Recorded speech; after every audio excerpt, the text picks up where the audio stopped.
கர்த்தருக்குள் அன்பான சகோதரர்கள் சகோதரிகள் யாவருக்கும் மீட்பராகிய இயேசு கிறிஸ்துவின் இனிய நாமத்தினாலே வாழ்த்துதல்களை சொல்லிக்கொள்கிறேன். தேவனுடைய கிருபையினாலே தயவினாலே எபேசியர் நிருபத்தை நாம் தொடர்ந்து படித்து வரும்படியாக தேவன் நமக்கு பெரிதான கிருபை பாராட்டி இருக்கிறார். பிரியமானவர்களே, கடந்த வாரத்தில் நமக்கு போராட்டம் உண்டு என்ற ஒரு பாடத்தை நாம் படித்தோம்.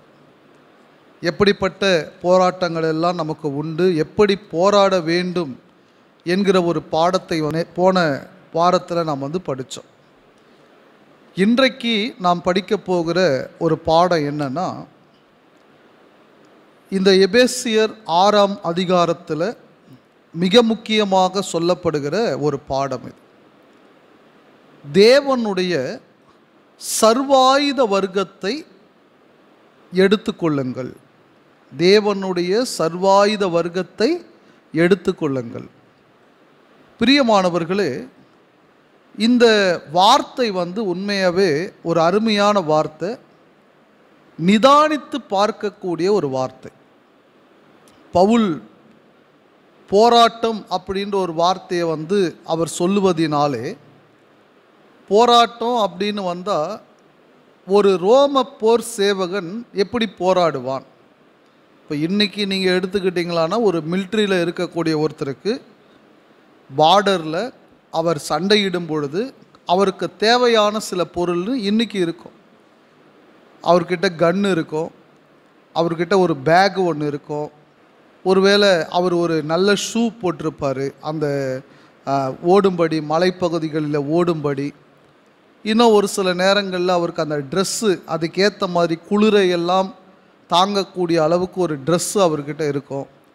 பயிற்சி எடுத்திருப்பார், அவருக்கு ஒரு புல்லட் ப்ரூஃப் ட்ரெஸ்ஸு இருக்கலாம்.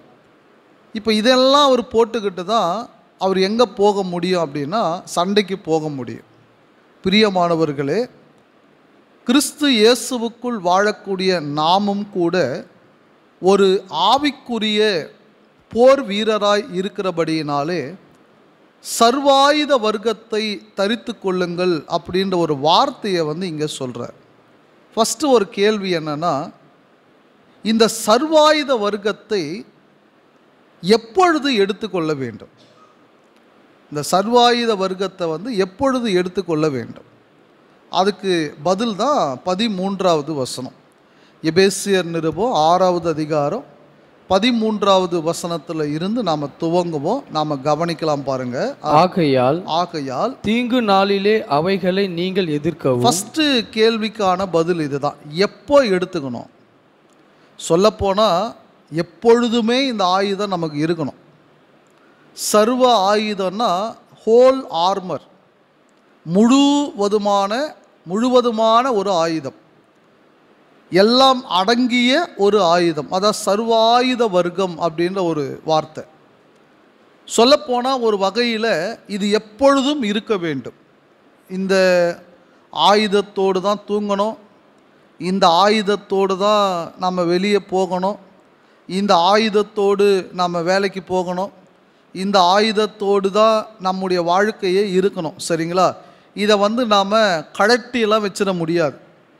நான் ஒரு மாதத்துக்கு ரெஸ்ட் எடுத்துக்கிறேன், அதனால் சத்தியம் என்னும் கச்சை எனக்கு வேணாம், ரட்சிப்பின் தலை சீரா எனக்கு வேணாம், விசுவாசம் என்னும் கேடகம் எனக்கு வேணாம் அப்படின்னு நீங்கள் வச்சுட்டு ரெஸ்டெல்லாம் எடுக்க முடியாது. இது எப்போவுமே நம்மோடு இருக்கணும். ஏன் தெரியுங்களா?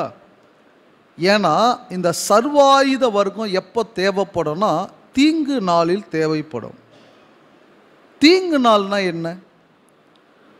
தீங்கு நாள் என்பது ஒரு மனிதன் பாவம் செய்வாரானா அந்த நாள், அது என்ன நாள்? அவருக்கு தீங்கு நாள் தான். சத்தியத்தை விட்டு விலகுவார் என்றால், சத்தியத்தை விட்டு விலகும்படியான ஒரு முயற்சி அங்கே நடக்கிறது என்றால், அது அவருடைய ஒரு போராட்டத்தின் நாள், அது அவருடைய தீங்கு நாள். இப்போ அந்த நாளில் அவர் அவைகளை, அந்த தீங்கின் காரியங்களை எதிர்க்க எது தேவை? சர்வாயுத வர்க்கம் தேவை. முதல் எப்போ தேவைன்னு நீங்கள் புரிஞ்சுக்கணும். சொல்லிட்டுலாம் வராது. இப்போது நீங்கள் சில யுத்தங்கள் பார்த்தீங்களான்னா அனௌன்ஸ்மெண்ட் பண்ணுவாங்க. ஒரு சில நாடுகள், நீ வந்து மன்னிப்பு கேட்கலன்னா நாளைக்கு வந்து யுத்தம் ஆரம்பிச்சிருன்னு சொல்லுவாங்க. இப்போ இந்த போராட்டத்தை பொறுத்த வரைக்கும், பிசாசினால் வரக்கூடிய சோதனையை பொறுத்த வரைக்கும், இன்னைக்கு நாளைக்கு இரவு பகல் அப்படின்லாம் தெரியாது.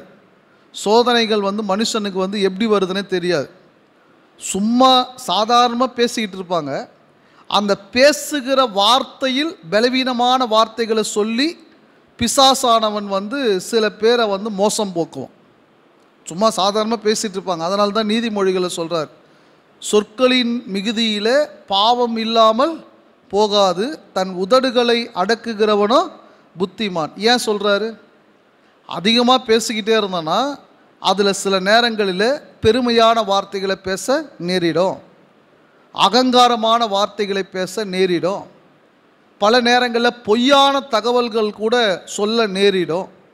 அதனால் வந்து நீங்கள் அதிகமாக பேசுனீங்கனாலே அதில் ஏதாவது ஒரு சில வார்த்தைகள் பாவத்துக்கான வார்த்தைகள் வந்துடும்ன்றதுனால அமைதியாக இருங்க அப்படின்னு சொல்கிறார். புதிய ஏற்பாட்டிலையும் நம்ம அப்படி தான் படிக்கிறோம். நாவானது எப்படிப்பட்டது? நெருப்பு. இப்போ நெருப்பை எப்படி யூஸ் பண்ணணும்? நீங்கள் லைட்டர் பார்த்துருக்குறீங்களா? ரொம்ப நேரம் கேஸ் வந்து எரியும். லைட்டர்லேருந்து நெருப்பு எவ்வளோ வரும்? ஒரு ஸ்பார்க்கு தான், சின்னதாக வரும்.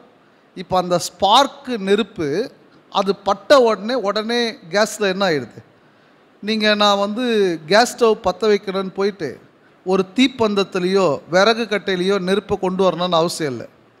பல பேர் தங்களுடைய வாழ்க்கையில் அளவாக பேசி சந்தோஷமாக இருக்கிறத விட தேவையில்லாமல் பேசி துக்கமாகிடுறாங்க. ரொம்ப வருத்தத்துக்குரியது. அப்போ அப்படிப்பட்ட நேரத்தில் நாம் அந்த தீங்கு நாளிலே பிசாசானவனை எதிர்க்க நமக்கு என்ன தேவை? சர்வாயுத வர்க்கம் தேவை. முதல்ல என்னைக்கு தேவைன்னு புரிஞ்சுக்கோங்க. அந்த தீங்கு நாள் இன்னைக்கு நாளைக்குலாம் சொல்ல முடியாது. எப்பொழுதும் எப்படி இருக்கணுமா? நாம் ஆயத்தமாக இருக்கணும். சரி, அடுத்த ஒரு வார்த்தை சொல்றார் பாருங்க, சகலத்தையும் செய்து முடித்தவர்களாய். அந்த நாளிலே சகலத்தையும் செய்து முடித்தவர்களாய் நிற்கவும் திராணி உள்ளவர்கள் ஆகும்படிக்கு. இப்போ அந்த பலன் நமக்கு உண்டாகும். சர்வாயுத வர்க்கத்தை வைத்துக் கொள்வதனுடைய பலன் என்ன? அடுத்த கேள்வி இது. இந்த சர்வாயுத வர்க்கத்தை நாம் அணிந்து கொள்வதனுடைய பயன் என்ன?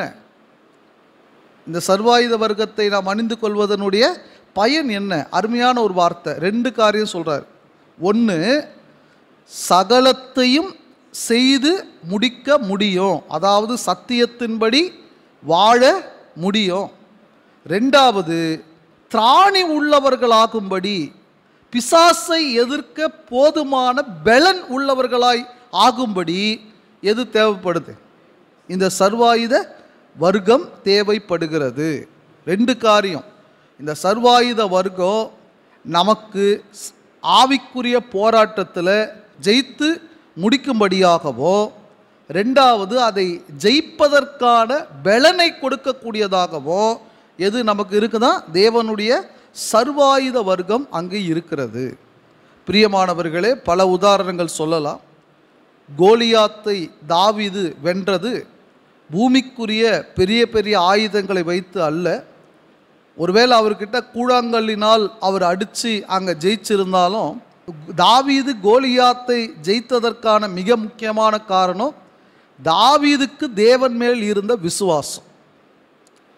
எரிகோவின் மதில்கள் சுற்றி வரப்பட்டு விழுந்தது எதினாலே? விசுவாசத்தினாலே. நல்லா புரிஞ்சுக்கணும் நீங்கள். பிரியமானவர்களே, அப்போ நாம் நம்முடைய வாழ்க்கையில் இங்கே சொல்லப்படுகிற தேவனுடைய சர்வாயுத வர்க்கத்தை நாம் தரித்து கொண்டிருக்கிறோமா? இப்போ மறுபடியும் அந்த கேள்விக்கான பதில் நீங்கள் புரிஞ்சுப்பீங்கன்னு நான் நினைக்கிறேன். எந்த நாளில் அது தேவைப்படும்? தீங்கு நாளிலே. என்னைக்கு தெரியாது இல்லைங்களா? என்னைக்குன்னு தெரியாது. சரி, இந்த ஆயுதம் நம்மோடு இருப்பதினால என்ன பலன்? நாம் அந்த பாவத்தையோ அக்கிரமத்தையோ போராட்டத்தையோ ஜெயிக்கக்கூடியவர்களாய், அதை செய்து முடிக்கக்கூடியவர்களாயோ, அதை செய்வதற்கான திராணியையும் இந்த சர்வாயுத வர்க்கம் என்ன செய்யும்? நமக்கு கொடுக்கும். சரி, அப்போ இதெல்லாம் கிடைக்கும்படி தேவனுடைய சர்வாயுத வர்க்கத்தையோ என்ன பண்ணுங்கன்றாரு? எடுத்துக்கொள்ளுங்கள். சரி, என்னென்ன இந்த சர்வாயுத வர்க்கம்? இதை தான் 14 முதல் 17 வரைக்கும் சொல்கிறேன். இதிலிருந்து 14 முதல் 17 வரைக்கும் இந்த சர்வாயுத வர்க்கம் என்னென்னலாம் நம்மக்கிட்ட இருக்கணும்? இப்போ நீங்கள் யோசிச்சு பாருங்க, நீங்களும் நானும் ஒரு வகையில் போர் வீரர்களா இல்லையா? ஆவிக்குரிய வகையில் நீங்களும் நானும் ஒரு போர் வீரர்களா இல்லையா? ஆமாம். ஆவிக்குரிய வகையில் நாம் ஒரு போர் வீரர்களைப் போல பிசாசை எதிர்த்து போராடி கொண்டிருக்கிறோம். தேவனுடைய பிள்ளைகளாகவும் இயேசு கிறிஸ்துவுக்கு சீஷர்களாகவும் நாம் இருக்கிறோம். அப்படி இருக்கும் பொழுது விசுவாசத்தின் நல்ல போராட்டத்தை போராடு என்று வசனத்தில் நாம் படிக்கிறது போல இந்த போராட்டம் போராடும் போது கீழே சொல்லப்படுகிற இந்த ஆயுதங்கள் நம்மிடத்தில் இருக்கிறதா செக் பண்ணிக்கணும். இப்போ நம்ம என்ன பண்ணிக்கணும்? செக் பண்ணிக்கணும். சரி, என்னென்னலாம் சொல்கிறார்? 14வது வசனத்தில் இருந்து நீங்கள் வாசிங்க. சத்தியம் என்னும் கச்சை உங்கள் அறையில் கட்டினவர்களாயும். முதல் காரியம், சத்தியம் என்னும் கச்சையை உங்கள் அறையில் கட்டினவர்களாயும். அறையில்னா எங்க? இடுப்பில். பொதுவாக இன்னைக்கு பெல்ட்டு கட்டுறோம், உறுதிக்காக, உடையினுடைய உறுதிக்காக பெல்ட்டு போடுறோம் இல்லைங்களா? அன்னைக்கு என்ன செய்வாங்கன்னா கச்சை கட்டுவாங்க. கச்சைன்றது ஒரு பெல்ட்டு மாதிரி. சில பேர் கயிறுகளினால் அதை கட்டுவாங்க, கச்சைன்னு சொல்லுவாங்க. அது பேர் என்னது? கச்சை. நல்லா புரிஞ்சுக்கங்க. கச்சைக்கு உதாரணமாய் சொல்லப்படுகிற ஒன்று என்ன? இந்த வசனத்தின்படி பாருங்க என்ன சொல்றாரு? சத்தியம் என்னும் கச்சையை உங்கள் அறையில் கட்டிக்கொள்ளுங்கள். சத்தியத்தை உறுதியாக பிடித்து கொள்ள வேண்டும், இதான் அதனுடைய அர்த்தம். சத்தியத்தை உறுதியாக என்ன செய்யணுமா? பிடித்து கொள்ள வேண்டும். ஆண்டவராக இயேசு கிறிஸ்துவானவர் சொன்னார், நானே வழியும் சத்தியமும் ஜீவனுமாய் இருக்கிறேன். யார் நமக்கு சத்தியம்? ஆண்டவராகிய இயேசு கிறிஸ்து. அவர் சொன்ன வார்த்தைகள் நமக்கு என்ன? சத்தியம். வாசிங்களேன், யோவான் சுவிசேஷம் 17ஆம் அதிகாரம் 17ஆம் வசனத்தை நீங்கள் வாசித்து பார்ப்பீர்களானால், உம்முடைய சத்தியத்தினாலே அவர்களை பரிசுத்தமாக்கும். சத்தியத்தினால் என்ன வாக்கப்பட முடியும்? பரிசுத்தமாக்கப்பட முடியும். உம்முடைய சத்தியத்தினாலே அவர்களை பரிசுத்தமாக்கும். உம்முடைய வசனமே சத்தியம். எது சத்தியம்? கிறிஸ்து போதித்த வார்த்தைகள் என்ன? சத்தியமாய் இருக்கிறது. ட்ரூத்னா அதுதான். இன்னைக்கு மனுஷனுடைய வார்த்தைகள் என்பது சத்தியம் அல்ல, அது கட்டுக்கதை. சொந்தமாக ஒரு உபதேசத்தை ஒருத்தர் போதிக்கிறார்னா, சொந்தமான திணிப்புகளை கொண்டு வரார்னா, இது பேர் என்னது? கட்டுக்கதை. இது பேர் என்னது? கட்டுக்கதை. சத்தியம் என்றால் அது கிறிஸ்து தேவ சித்தத்தின்படி போதித்ததாக இருக்க வேண்டும். அது பேர் தான் என்னது? சத்தியம். நல்லா புரிஞ்சுக்கிறேன். நீங்கள் சத்தியம் என்னும் கச்சையை நாம் அறையில கட்டி கொண்டிருக்கணும்னா கிறிஸ்து போதித்த உபதேசத்தில் என்ன பண்ணணும்? நாம் நிலைத்து இருக்க வேண்டும். பாருங்க, நம்ம இன்னொரு வசனத்தை நாம் வாசிக்கலாம். 2 தெசலோனிக்கேயர் புஸ்தகம் 2ஆம் அதிகாரம் 15வது வசனத்தை நீங்கள் வாசித்து பார்ப்பீர்களானா, ஆகையால் சகோதரரே நீங்கள் நிலை கொண்டு, நீங்கள் உறுதியாக இருங்கன்னு சொல்கிறார். நிலை கொண்டு வார்த்தையினாலாவது நிருபத்தினாலாவது. 2 காரியம் அப்போஸ்தலர்களுடைய போதனை வருவதற்கான சூழ்நிலை இருக்குது. ஒன்று, அவங்க பிரசங்கம் பண்ணியிருப்பாங்க, இல்லை நிருபங்களாக எழுதியிருப்பாங்க. புரியுதுங்களா? அதான் வார்த்தையினாலாவது நிருபத்தினாலாவது. நாங்கள் உங்களுக்கு உபதேசித்த முறைமைகளை கை கொள்ளுங்கள். நாங்கள் உங்களுக்கு உபதேசித்த முறைமைகளை என்ன பண்ணுங்க? கை கொள்ளுங்கள். ஏன்னா அதுதான் சத்தியம். கிறிஸ்து போதித்த உபதேசத்தில் உறுதியாக நாம் என்ன செய்யறாங்க? வாழ வேண்டும். இந்த சத்தியத்தை விட்டு வலது புறம் இடது புறம் என்ன பண்ணக்கூடாது? சாயக்கூடாது. சத்தியம் என்னும் அரைக்கச்சை அது உறுதியாக இருக்கணும்.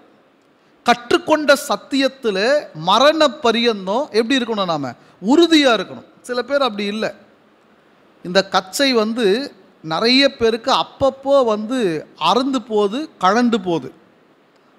பல நேரத்தில் நாமளும் புத்தி சொல்லி அதை கொஞ்சம் டைட் பண்ண பார்க்குறோம்.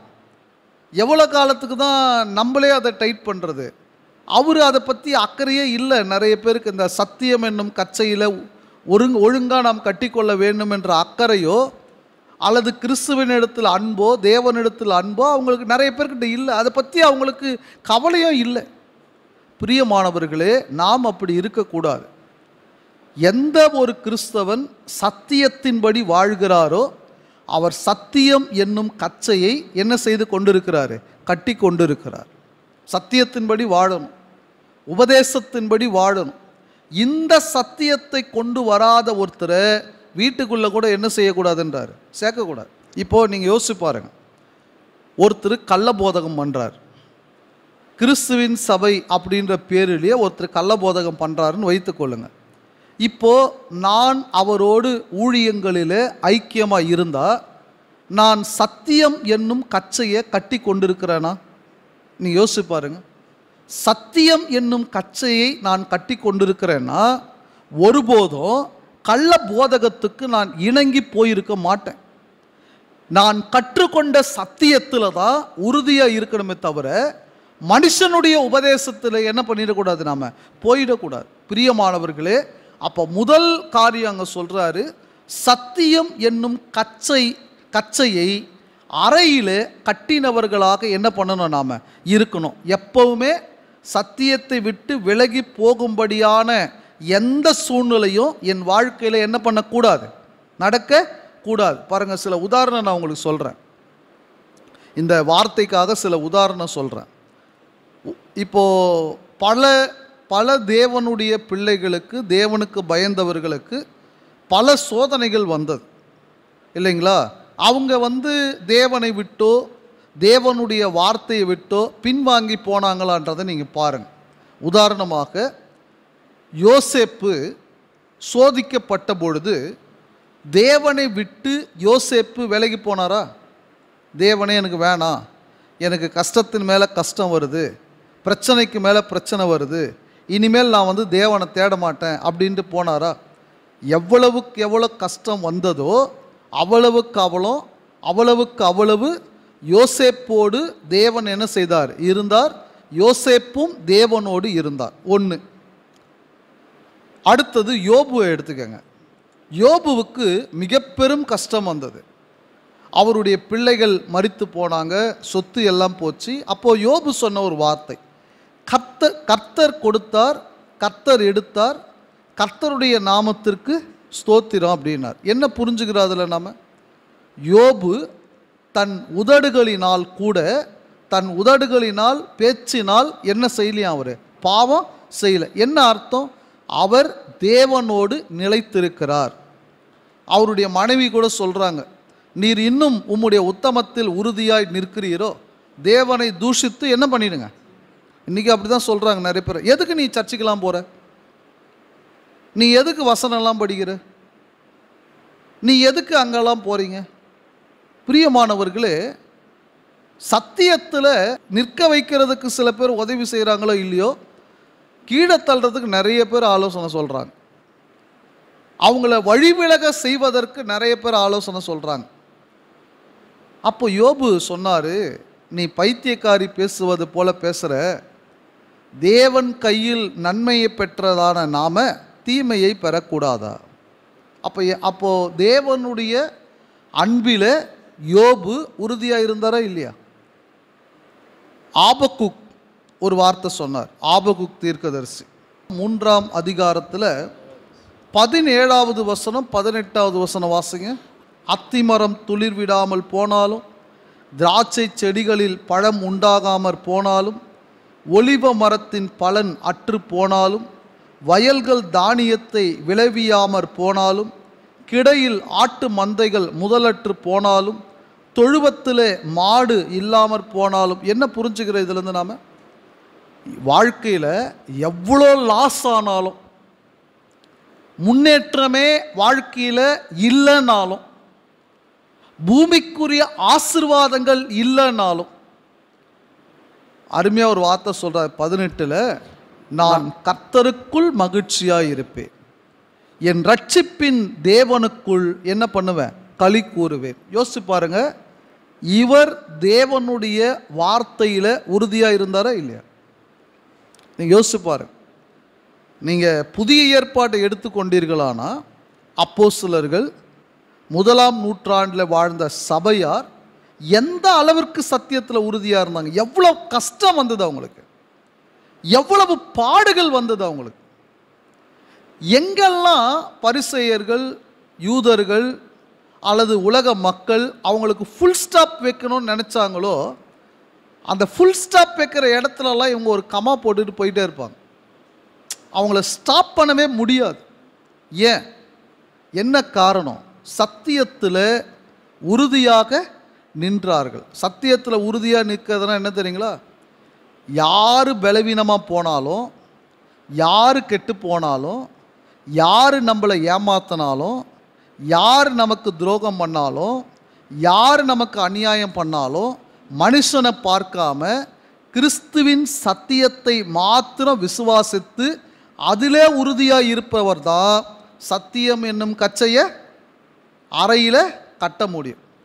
இல்லை பிரதர், நான் இவருக்காக தான் வந்தேன் சபைக்கு, அவரே சரியில்லை, நான் ஏன் வரணும்னா, அவர் எதை கட்டலை இடுப்பில், அவர் எதை கட்டலை, சத்தியம் என்னும் கச்சையை கட்டலை.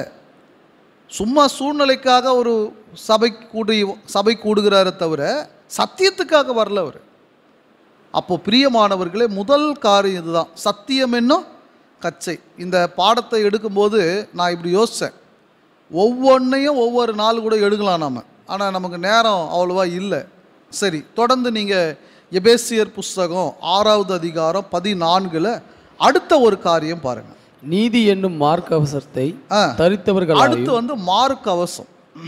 என்னது மார்க் அவசம்? மார்க் அவசம் பொதுவாகவே போர் சேவகர்கள் ஏன் அணிவாங்கன்னா, எதிராளி இடக்கூடிய அம்பு வந்து மார்க் அவசத்தின் மேலே பட்டாலும் அவங்களுக்கு பயம் இல்லை.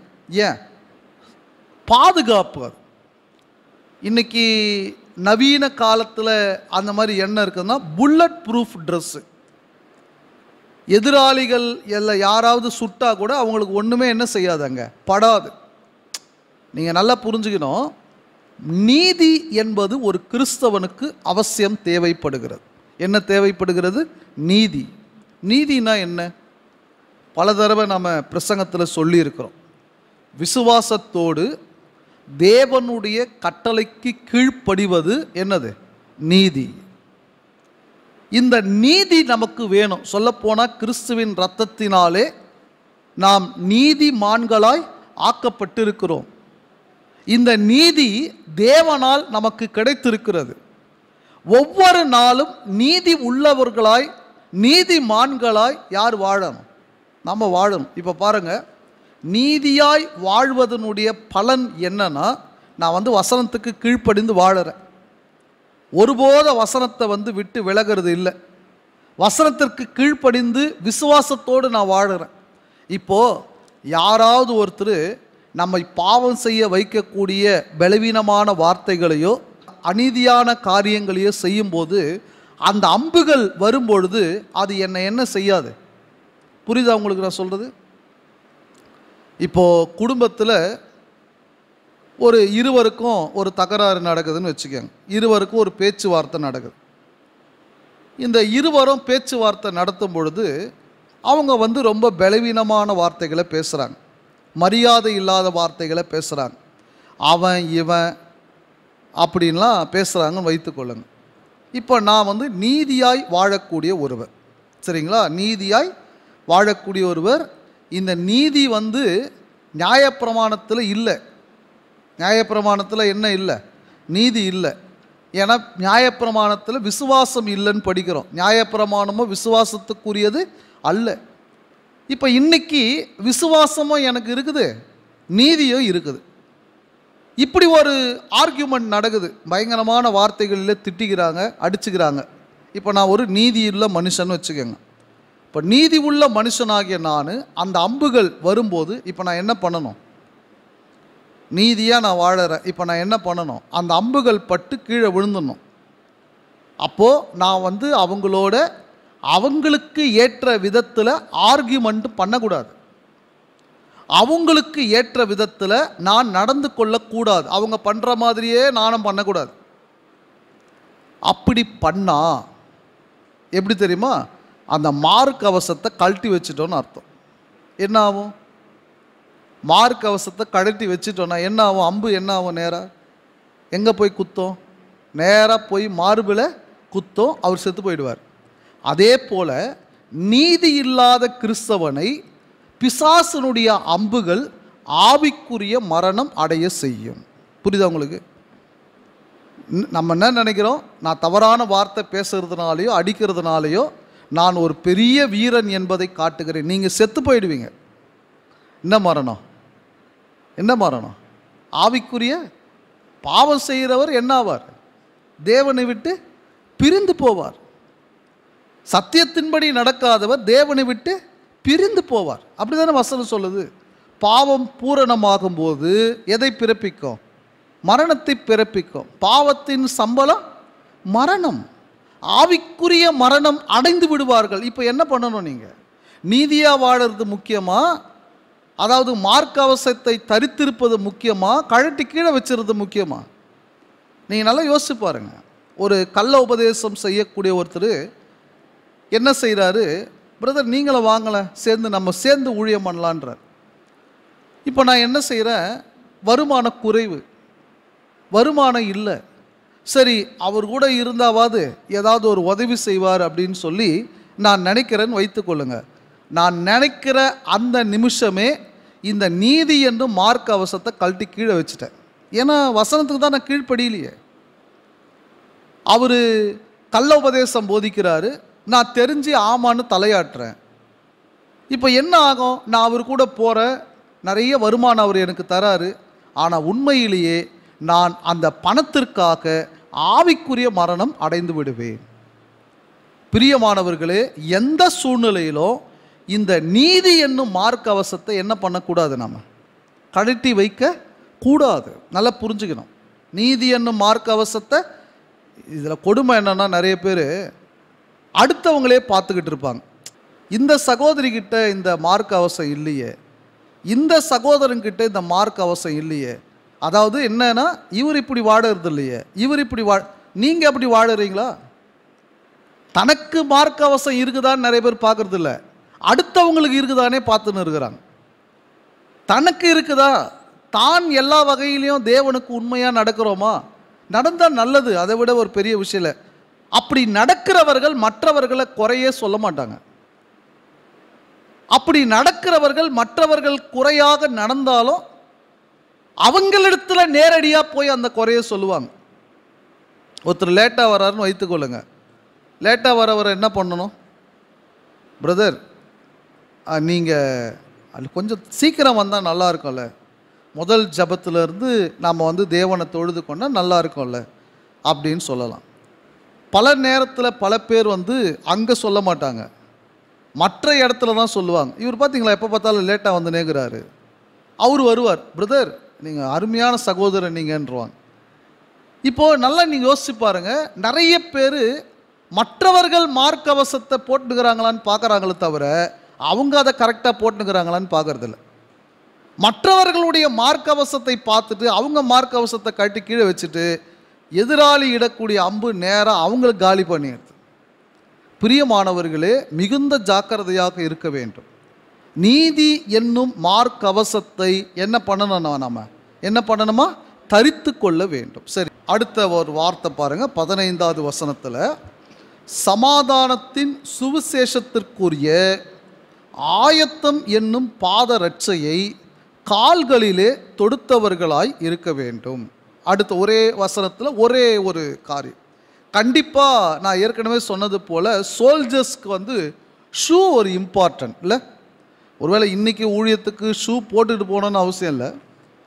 பல பேர் அப்படி கூட எதிர்பார்க்குறாங்க, என்ன இவர் வெறும் செருப்பு போட்டுன்னு வராரு, ஆனால் ஆக்சுவலாக நீங்கள் பார்த்தீங்களான்னா இங்கே பாதரட்சைன்னு தான் சொல்கிறார்ல, சாண்டல்ஸ் அப்படின்னு தான் சொல்கிறார், பாதரட்சைன்னு தான் சொல்கிறார். பிரியமானவர்களே, ஒரு அருமையான வார்த்தை இது. என்ன பாதரட்சையை நாம் போட்டுக்கொள்ள வேண்டும், எந்த மாதிரியான ஒரு பாதரட்சையை போட்டுக்கொள்ள வேண்டும்? இதில் என்ன ஒரு விஷயம்னா, இந்த பாதரட்சையை எப்பொழுதும் போட்டுக்கொள்ள வேண்டும். எல்லாமே இந்த ஆயுதங்கள் எல்லாத்தையுமே ஆரம்பத்தில் நான் சொன்னது போல இது எப்பொழுதும் என்ன பண்ணணும், நமக்குள் இருக்கணும். அதில் குறிப்பாக இந்த வார்த்தையை சொல்கிறார், சமாதானத்தின் சுவிசேஷத்திற்குரிய. அப்போ சுவிசேஷம் எப்படிப்பட்டது? என்ன சமாதானத்தை சொல்லுது? என்ன சமாதானத்தை சொல்லுது? குறிப்பாக கிறிஸ்துவுக்குள் இல்லாதவர் தேவனிடத்திலிருந்து எப்படி இருக்கிறாரு? பிரிந்து இருக்கிறார். இப்போ நான் சுவிசேஷத்தை கேட்டு கிறிஸ்துவுக்குள் ஞானஸ்நானம் எடுக்கும்பொழுது யாரோடு சேர்றேன்?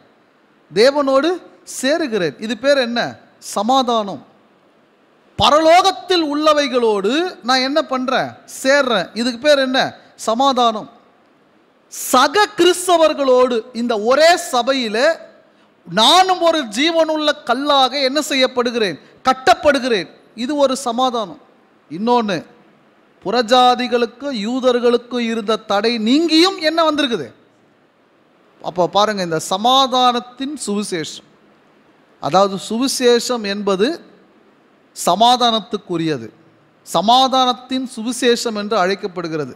கொடுமை என்னன்னா, பல இடத்துல இந்த சுவிசேஷம் அறிவிக்கிறதுலே முதல்ல சமாதானம் இல்லை, சண்டை போட்டுன்னு சொல்லுங்கிறாங்க. நீ பெரியாளா, நான் பெரியாளா, நீ சொல்கிறது நல்லா கேட்பாங்களா, நான் சொல்கிறது நல்லா கேட்பாங்களா அப்படின்னு சொல்கிற சத்தியத்தில் சண்டை போட்டுன்னு இருக்கிறாங்க. பிரியமானவர்களே, இந்த வசனம், இந்த சுவிசேஷம் இது எப்படிப்பட்டதா? சமாதானத்தின் சுவிசேஷம். சரி, இந்த சமாதானத்தின் சுவிசேஷத்திற்குரிய ஆயத்தம் என்னும் பாதரட்சை அப்படின்னா என்ன அர்த்தம்? Be ready. தூங்கிட்டே இருப்பாங்க இராணுவ வீரர்கள். 3 மணியோ 2 மணியோ 1 மணியோ காலையில் 5 மணியோ யுத்தம் வந்துடுச்சு, ஆப்போசிட்டில் இருக்கிற டீம் வந்துட்டாங்க, உடனே அவங்களுக்கு ஒரு இன்ஃபர்மேஷன் போகும். ஊருக்கு லீவுக்கெல்லாம் வந்திருப்பாங்க நிறைய பேர், ஒரு 2 மாதம் 1 மாதம் இல்லை ஒரு 2 வாரம் லீவுக்கெல்லாம் வந்திருப்பாங்க. எல்லாருக்கும் மெசேஜ் போகும், உடனே நீங்கள் வந்து என்ன பண்ணணும்? இராணுவத்தில் ஜாயின் பண்ணணும். மெசேஜ் வந்ததுன்னா அப்படியே விட்டுட்டு அவங்க வந்துடணும். இல்லை நான் இப்போ தான் என் குழந்தைக்கு வந்து பேர் வச்சுருக்கிறேன், இல்லை இப்போ தான் நான் வந்து ஃபஸ்ட்டு பர்த்டே அடுத்த வாரம் இருக்குது, நான் முடிச்சுட்டு வரேன் அப்படின்லாம் என்ன செய்ய முடியாது. ஒரு இராணுவத்தில் இருக்கிறவர் சொல்ல முடியாது, ஸ்பாட்டில் ஓடிடணும். இன்றைக்கி கிறிஸ்துவுக்குள் இருக்கக்கூடியதான நாம் சுவிசேஷம் அறிவிக்கிறதற்கு எந்த அளவுக்கு ஆயத்தமாக இருக்கிறோம்? சில அன்பானவர்கள் தான் எப்போ எங்கே சொன்னாலும் நான் போகிறேன் பிரதர்னுவாங்க, நான் உடனே போகிறேன், எங்கே வேணாலும் போகிறேன், உடனே இவங்களுக்கு வசனம் சொல்லணுமா நான் சொல்கிறேன். ஒரு சிலர் இங்கே போய் இங்கே வசனம் சொல்லணும் அப்படின்னா அது வந்து நான் மார்க்கெட்டுக்கு போகணும், தக்காளி வாங்கணும், வெங்காயம் வாங்கணும், இந்த வேலை இருக்குது, அந்த வேலை இருக்குது, இதை செய்யணும், அதை செய்யணும். பாருங்கள், குடும்பமாய் ஊழியத்தில் அக்கறையாக இருக்கணும், அது ஒரு முக்கியம். இப்போ நான் ஊழியத்துக்கு வரேன்னா, ஒரு ஊழியக்காரர் ஊழியத்துக்கு போகிறாருன்னா அவருடைய மனைவியின் பங்கு அதில் இருக்குது இல்லையா? இப்போ நான் ஒரு கிளாஸுக்கு வரேன்னா என் மனைவி வந்து, நீங்கள் வந்து எப்போ பார்த்தாலும் கிளாஸுக்கு போனால் எப்படி, டெய்லியும் போனால் எப்படி, போய் எனக்கு ஒழுங்காக காய்கறி வாங்கின்னு வாங்கன்னா நான் ஊழியத்துக்கு வர முடியுமா? நீங்கள் யோசிச்சு பாருங்க. பல நேரத்தில் இந்த ஆயத்தம் என்னும் பாதரட்சையை ஒரு ஊழியக்காரர் போட்டுக்கொள்வதற்கு, ஒரு சகோதரன் போட்டுக்கொள்வதற்கு வீட்டில் இருக்கிற ஒரு சகோதரனுடைய பங்கு தேவையா தேவையில்லையா? ஆயத்தம் என்னும் பாதரட்சையை தரித்துக்கணும்னு ஒரு ஊழியக்காரர் வசனத்தை கேட்டு வீட்டுக்கு போகிறார், சாயங்காலம் வேலையை முடிச்சுட்டு. உடனே ஒருத்தர் சொல்கிறார், பிரதர் இங்கே வந்து ஒருத்தங்களுக்கு வசனம் சொல்லணுமா? உடனே ஆயத்தமாகறார். மனைவி அங்கேருந்து குரல் கொடுக்குறாங்க, இப்போ தான் வந்தீங்க, காலையிலேருந்து இவ்வளோ நேரம் இந்த குழந்தைங்கள நானே பார்த்துன்னு இருக்கிறேன், இதை கூட நீங்கள் பார்த்துக்க மாட்டிங்களா அப்படின்னா இப்போ அந்த ஊழியக்காரர் வந்து எப்படி ஊழியத்துக்கு போவார்? இப்போ அவங்க 2 பேருக்குள்ளே என்ன தான் வராங்க? மனஸ்தாபம் தான் வரும். பிரியமானவர்களே, ஊழியம் செய்வதில் சகோதரர்களுடைய பங்கு எப்படி இருக்குதோ சகோதரிகளுடைய பங்கும் இருக்கிறது. சகோதரிகள் சகோதரிகளுக்கு சுவிசேஷத்தை பிரசங்கிப்பதோடு சகோதரிகளுக்கு சத்தியத்தை கற்றுக் கொடுப்பதோடு தன்னுடைய ஊழியக்காரரான கணவர்களை, தன்னுடைய கணவர்கள் கிறிஸ்துவுக்குள்ளான கணவர்களை உற்சாகப்படுத்தி நீங்கள் இந்த மாதிரி ஊழியத்துக்கு போங்கன்னு சொல்லக்கூடிய ஊக்கத்தையும் கூட யாரு கொடுக்கணும்? நியாயமாக சொன்னால் கணவர் வீட்டிலே இருப்பாரானா சகோதரி கேட்கணும், என்ன நீங்கள் ஊழியத்துக்கே போகாமல் வீட்டில் இருக்கிறீங்க, எதுக்கு நீங்கள் ஊழியத்துக்கே போகாமல் வீட்டில் இருக்கிறீங்க, யாருக்காவது எடுத்துன்னு போய் பைபிள் எடுத்துன்னு போய் வசனம் சொல்லலாம்ல அப்படின்னு யார் சொல்லணும்? மனைவி சொல்லணும். சும்மா எப்போ பார்த்தாலும் உட்காந்து சீரியல் பார்த்துட்டு இருக்கிறீங்க, சும்மா எப்போ பார்த்தாலும் உட்காந்து நீங்கள் இந்த மாதிரி வெட்டியாக பேசிகிட்டு இருக்கிறீங்க, எப்போ பார்த்தாலும் உட்காந்துட்டு மொபைலை நீங்கள் பார்த்துக்கிட்டே இருக்கிறீங்க, பைபிள் எடுத்துன்னு போய் ஊழியத்துக்கு போங்க அப்படின்னு நியாயமாக யார் சொல்லணும்? மனைவி சொல்லணும். ஏன்னா பிரியமானவர்களே, இந்த ஆயத்தம் என்னும் பாதரட்சையை கால்களில் என்ன செய்யணுமா? நாம தொடுத்து கொள்ள வேண்டும். சரி, அடுத்த வார்த்தை என்ன சொல்றாரு? 16 வாசிங்க. பொல்லாங்கன் எய்யும் அக்னி யாஸ்திரங்களை எல்லாம் அவித்து போடத்தக்கதாய் எல்லாவற்றுக்கும் மேலாக விசுவாசம் என்னும் கேடகத்தை பிடித்து கொண்டவர்களாயும் நில்லுங்கள். இப்போ அவன் பக்கத்தில் இருக்கிற ஆயுதங்களை அனுப்பும்போது அதை தடுக்கிறதுக்கு நம்மக்கிட்ட ஒன்று இருக்கணும். கேடகம். என்ன கேடகமா? விசுவாசம் என்னும் கேடகத்தை என்ன பண்ணணும்? நம்ம பிடிச்சுக்கணும். பாருங்க, ஃபஸ்ட்டு நீதி என்னும் மார்க் கவசம், அடுத்து அவன் விடக்கூடிய அம்புகளை தடுத்து விடுவதற்கு, அக்னியாஸ்திரங்களை தடுப்பதற்கு என்ன தேவை நமக்கு? விசுவாசம் என்னும் கேடகம் தடுக்கிறதுக்கு. அப்போ எதை கொண்டு நாம் பிசாசனுடைய சிந்தனைகளை, உலகத்தின் இச்சைகளை, உலகத்தின் கள்ள உபதேசத்தை எதை கொண்டு தடுக்கணும்? விசுவாசம். எதை கொண்டு தடுக்கணும்? விசுவாசம். விசுவாசத்தினாலே நாம் உண்மையான விசுவாசம் உள்ளவர்களாய் வாழும் பொழுது பாவத்திற்கு எதிர்த்து நிற்போம், பிசாசுக்கு எதிர்த்து நிற்போம். அவிசுவாசமாக வாழுறவங்க எதை பற்றியும் அவங்களுக்கு அக்கறை இல்லாமல் இருப்பாங்க. சரி, அடுத்த ஒரு வார்த்தை நீங்கள் பாருங்க, 17வது வசனத்தை நம்ம கவனிக்கலாம். பாருங்க, ரட்சண்யம் என்னும் தலை சீராவை. அடுத்து என்ன சொல்றாரு? தலை சீரா. என்ன தலை சீராவா? ரட்சண்யம் என்னும் தலை சீரா. தலை சீரானா என்ன? ஹெல்மெட் சொல்லுவாங்க. இப்போ நம்ம புரிஞ்சுக்கிறதுல சொல்லணும்னா ஒரு கிரீடம் போல தலை சீரா. இன்னைக்கு தொப்பி போட்டுக்கிறாங்க, ஒரு அழகான ஒரு தொப்பி இருக்கும், அவருடைய பதவி என்னமோ அதுக்கேற்ற மாதிரி தொப்பி இருக்கும். தலை சீரா. ரட்சண்யம் என்னும் தலை சீரா. இது ஒரு பாடம் சொல்லலாம் இதுக்கு. இந்த தலை சீரா நம்ம தலை மேலே இருக்கிறதுக்காக நம்முடைய ஆண்டவராக இயேசு கிறிஸ்து தன் தலை மீது முள்கிரீடத்தை சுமந்தார். இந்த தலை சீரா நம்ம மேலே இருக்கணும்னு அவர் தலையில் வேதனைகளை சுமந்தார், பாடுகளை சுமந்தார். உண்மையாகவே இந்த தலை சீரா எப்போவுமே நமக்கு இருக்கணுமா? ரட்சண்யம் என்னும், இதில் 2 பாடம் கற்றுக்கிறோம் நாம். ஒன்று, கிறிஸ்து இயேசுவுக்குள் ரட்சிக்கப்பட்டிருக்க வேண்டும். 2வது, அந்த ரட்சிப்பை தொடர்ந்து காத்து கொள்ள வேண்டும். பாவம் செய்யாதபடி, இந்த ரட்சிப்பின் வாழ்க்கையை விட்டு விலகி போகாதபடி அந்த தலை சீராவை என்ன பண்ணணுமா? நாம உறுதியாய் பற்றி கொள்ள வேண்டும். ரட்சிக்கப்பட்டிருக்கிறதான நாம் அதில் உறுதியாக இருக்க வேண்டும். அதான் இங்கே சொல்கிறார், ரட்சண்யம் என்னும் தலை சீராவையும். கடைசியாக ஒன்று சொல்கிறார் பாருங்க, தேவ வசனமாக்கிய ஆவியின் பட்டயத்தையும் எடுத்துக்கொள்ளுங்கள். கத்தி, தேவ வசனமாகிய ஆவியின் பட்டயம். இப்போ பாருங்க, தலை சீரா, ஹெல்மெட், நாம் அதுவும் ஒரு வகையில் பாதுகாப்பு தான். கேடகம் ஒரு பாதுகாப்பு, மார்க்கவசம் ஒரு பாதுகாப்பு, கச்சை அந்த உடையின் உறுதிக்காக, ரைட்டுங்களா, பாதரட்சை புறப்படுவதற்காக. இது எல்லாம் இருந்தும் கடைசியாக ஒன்று இருக்கணும் நம்மக்கிட்ட. என்னது? ஆவியின். ஏன்? நான் எதிர்த்து சண்டை போடுறதுக்கு. இப்போ இதெல்லாமே பாதரட்சை இருந்தால் புறப்படலாம், கச்சை இருந்தால் உறுதியாக இருக்கலாம், மார்க்கவசம் கேடகம் பாதுகாப்புக்கு, சரிங்களா? ஆனால் எதிர்த்து சண்டை போடுறதுக்கு என்ன தேவை?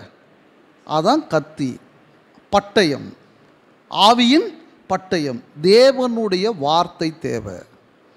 பிரியமானவர்களே, கிறிஸ்துவுக்குள்ள வாழக்கூடியதான நாம தினந்தோறும் வேத வசனங்களை வாசித்து முடிந்த வரையில் அநேக வசனங்களை மனப்பாடம் பண்ணணும். மனப்பாடம் பண்ணும் பொழுது ஒவ்வொரு சோதனை நேரத்திலும் பிசாசானவன் தவறான எண்ணங்கள் அல்லது ஆலோசனைகளை கொடுக்கும்போது நாம் படித்த வசனங்களை கொண்டு அந்த பிசாசை என்ன செய்யணுமா, நாம் எதிர்க்க வேண்டும். அதுதான் என்னன்னு சொல்கிறாருங்க, ஆவியின் பட்டயம். அப்போஸ்தலர் 2:37 நாம் படிக்கிறோம். பேதுரு பிரசங்கித்த வார்த்தை அந்த ஜனங்களுடைய இருதயத்தில் என்ன செஞ்சுதான் போய் குத்தியது, அவங்கள உணர்த்தியது. பிரியமானவர்களே, இந்த ஆவியின் பட்டயத்தை என்ன பண்ணுங்கன்றாரு, எடுத்துக்கொள்ளுங்கள். இப்போ இதுதான் தேவனுடைய சர்வாயுத வர்க்கம். இதை நாம் தரித்து கொண்டிருக்கிறோமா? ஏதாவது ஒன்று குறையுதா? ஏதாவது ஒன்று நமக்கு குறையுதா? ஒரு சில கிறிஸ்தவர்கள் இப்படிலாம் ஒன்று இருக்குதா பிரதர்னு கேட்பாங்க. இப்படிலாம் ஒன்று இருக்குதா? எனக்கு தெரியவே தெரியாது இது வரைக்கும். எங்கள் ஐயா வெள்ளை கலர் ட்ரெஸ் போட்டுன்னு வா அப்படின்னு தான் சொல்லுவார். ஏன்னா அவங்களுக்கு அப்படி தான் கற்றுக் கொடுக்குறாங்க நிறைய பேர் தவறான முறையில். வெள்ளை கலர் ட்ரெஸ் போட்டுன்னு வா அப்படின்னு ரொம்ப உறுதியாக சொல்கிறவங்க சர்வாயுத வர்க்கத்தை தரித்து கொண்டு வான்னு நிறைய பேர் சொல்கிறதில்லை.